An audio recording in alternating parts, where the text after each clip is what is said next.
What's going on, everybody? It's Sasha, your market expert here in Charlotte. I hope you all are doing well. Welcome back to the channel, and it is time for our monthly market report for the Charlotte metro area.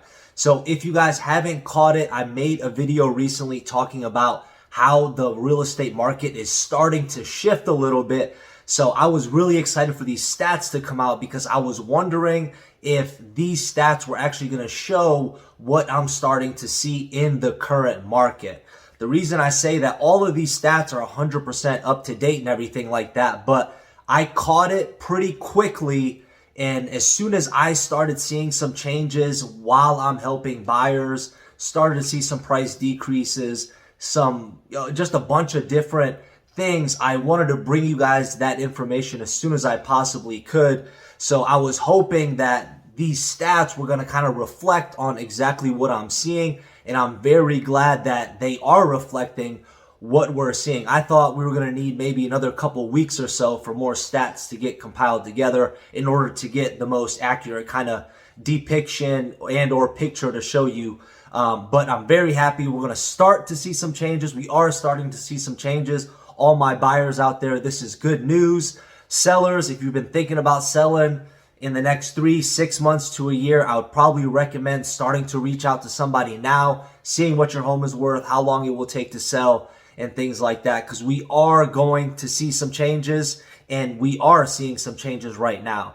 So if you haven't already done so, hit the subscribe button, hit the like button, drop me a comment down below, and let me know what your thoughts are about this real estate market and or these stats. So with that being said, let's jump right into it and get into new listings. So there was 6,282 new homes listed in the month of July. That's a 5.2% increase from this time last year. And it's also roughly about 100 more homes listed than we had in the month of June. So if everything goes well and continues on this trajectory, we should keep seeing this number continue to grow in the future and in the next coming months. Next up, we have pending sales, which was 5,522 home sales pending from the month of July. Now, this is only a 1% increase, which is telling us that buyers are still out there. People are obviously still buying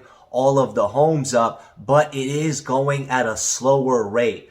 In 2020, this number had increased by 14.7%.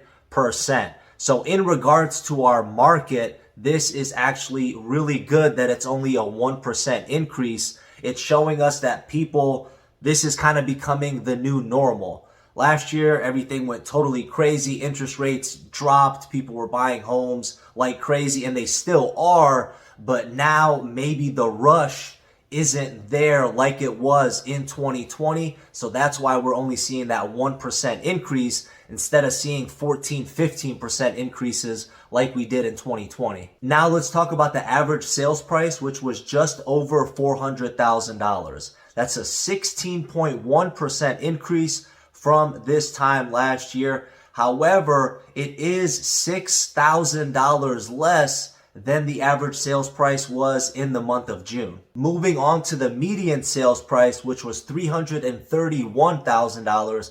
This is also a 16.1% decrease from this time last year, but it is a $4,000 decrease from the median sales prices that we had in June.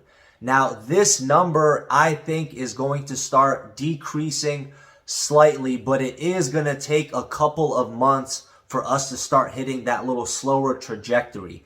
We have the quote-unquote slower months of real estate coming up: October, November, December, January, February. So that is coming up, and it is going to be a little bit less competitive out there on the market, and we tend to see prices slightly decrease and stabilize during those months. So make sure to keep watching these market reports, because the median sales price and the average sales price should start to decrease slightly as we start moving forward. Next, we have the percentage of the original list price received, which was 101.8. That's a 3.8% increase from this time last year. However, it is a 0.3% decrease from the month of June. So basically, this is telling you you can expect to pay 1.8% over the listed asking price for a home. Now, if you haven't, like I mentioned in the beginning of this video, I'm going to link my other video that I put here, and we're starting to see more price decreases. In the future, I'm expecting the percentage of the original list price received to start going back down at 100% and even under 100% of the list price. Now remember, this is all on a case-by-case basis. Some homes, highly desirable neighborhoods, it's got upgrades like crazy, they're going to sell faster than a home that needs a ton of work and that isn't in as much as a desirable neighborhood as others. So again, this is on a case-by-case basis. Now let's talk about days on market, which was 14, and that's a 62.2% decrease from this time last year. However, it is 1 day increase from the month of June, and also this is the first time we've had an increase in days on market in the last 6 months. So again, this is good news, but it's going to take a little bit to start catching on. As I mentioned, I'm starting to see more days on market and a lot of price decreases going on. So we should be expecting this number to increase as well, which is all good news if you're looking to buy a home. Last but not least, guys, we have months of inventory, and we have 0.8 months of inventory, which is a 50% decrease from this time last year. However, it is a slight increase than we had in the month of June. So this is good news as well. For those of you for the first time watching this channel, basically what this means is if the market continued the way it has been going for the last year and nobody decided to list their house on the market, only the homes for sale remain for sale, within 24 days or less, there would be 0 homes available in the Charlotte market. So this number has been extremely rough for the past year and a half. We've seen extremely low numbers that I never, thought would even happen, and they did. So the only way from here is up. So more months of inventory, which is going to have more listings, hopefully more pending sales, and hopefully more options for buyers. That way people have more choices to choose from, more houses to choose from, which in turn should also bring down the prices, the median sales price, the average sales price, and you have some more negotiating power when you're looking to buy your home.